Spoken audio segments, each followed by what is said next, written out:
নোয়াখালীর হাতিয়ায় নলচিরা ঘাটে স্থানীয় সংসদ সদস্য আব্দুল হান্নান মাসুদের জন্য ফেরি নির্ধারিত সময়ের চেয়ে দেরিতে ছাড়ার অভিযোগ উঠেছে। রোববার রাতে এ ঘটনায় ফেরিতে থাকা যাত্রী ও যানবাহন চালকদের চরম ভোগান্তিতে পড়তে হয়।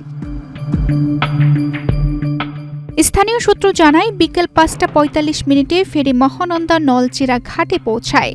নিয়ম অনুযায়ী যাত্রী, পণ্য ও যানবাহন ওঠা-নামা শেষে সন্ধ্যা ৭টার দিকে ফেরিটি চেয়ারম্যান ঘাটের উদ্দেশ্যে ছেড়ে যাওয়ার কথা থাকলেও তা ছাড়ে রাত ৮টার পর।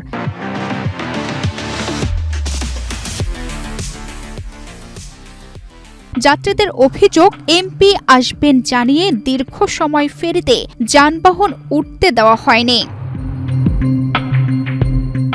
এ কারণে ভ্যাপসা গরমে নারী, শিশু সহ শতাধিক যাত্রী দুর্ভোগে পড়েন। অনেক যাত্রী নির্ধারিত সময়ে চেয়ারম্যান ঘাট, সোনাপুর ও মাইজদীতে পৌঁছাতে না পারায় ঢাকাগামী রাতের বাসও মিস করেন তারা। ফেরির মাস্টার মোজাম্মেল হক জানান, আগে থেকেই এমপি আসবেন বলে জানানো হয়েছিল, সে কারণে ফেরি ছাড়তে বিলম্ব হয়। তবে তার দাবি, স্বাভাবিক সময়ের তুলনায় প্রায় ৪৫ মিনিট দেরি হয়েছে।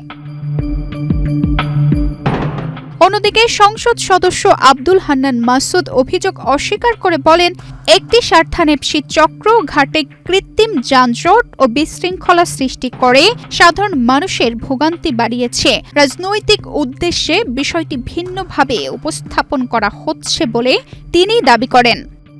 তানজিদা রহমান, ইনায়া, বাংলাদেশ প্রতিদিন।